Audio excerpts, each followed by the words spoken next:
This is Joseph at Financial All-Star, and today I'm going to talk about some key fundamentals that help me establish a strong financial foundation for my investment strategy. If you recall my previous video, I have calculated a required nest egg of $3 million to become financially free and have carved out a path to reach that goal by my mid to late 50s. Disclaimer, I am not a financial advisor, and this is simply my opinion on the subject matter. However, this advice has served me well in the past and can possibly help others in the future. First is the book Rich Dad Poor Dad by Robert Kiyosaki. I received this book as a high school graduation present back in 1999, and it really made me think differently about personal finance. Next is the teaching of Benjamin Graham via his book The Intelligent Investor, as well as my only paid-for financial advice from Richard Young's newsletter, The Intelligence Report. Rich Dad Poor Dad has become the #1 personal finance book of all time and stresses the importance of knowing the role of an employee versus a business owner.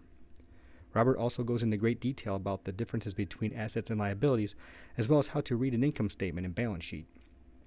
In fact, it was this book that prompted me to treat my household like a business by writing monthly income statements and balance sheets, and also tracking my net worth at a very young age. My favorite quote from Robert is this: "An employee's purpose is to make someone else wealthy." I always interpreted this as it's what I do outside of being an employee or my job that will decide my wealth, not by serving others as an employee. The Intelligent Investor, written by Benjamin Graham, is another legendary read in the personal finance space and is immortalized by likes of Warren Buffett and other billionaires across the world. It's not as easy of a read as Rich Dad Poor Dad, but has some very strong investment advice that I live by to this day. Benjamin Graham's main principles are such as this. Principle number 1, always invest with a margin of safety. Always evaluate risk before reward. Very key. Principle number 2, expect volatility and profit from it. And lastly, know what kind of investor you are. Are you a trader or are you an actual investor? Which leads me to a very important principle, dividends. Albert Einstein wrote, "Compound interest is the 8th wonder of the world. He who understands it earns it. He who doesn't pays it."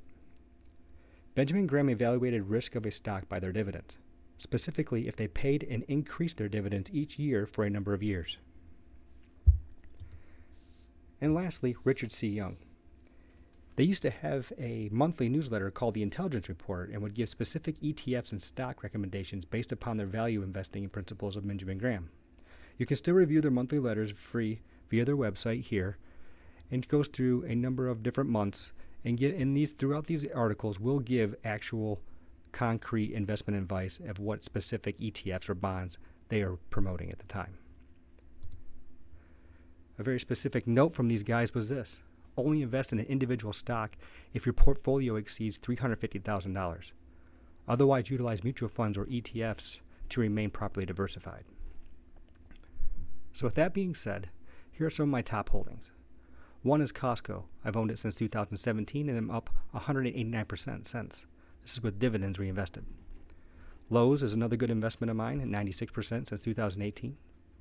I've had Apple for a number of years, which is up a whopping 270%. And then PEY and VYM. These are index funds investing in dividend stocks, which prior to having $350,000 portfolio, these were some of my best ETFs or indexes that I used to invest in. If you found this video helpful, please subscribe to the channel and press the like button and leave a comment below with any questions or comments. Thanks for watching.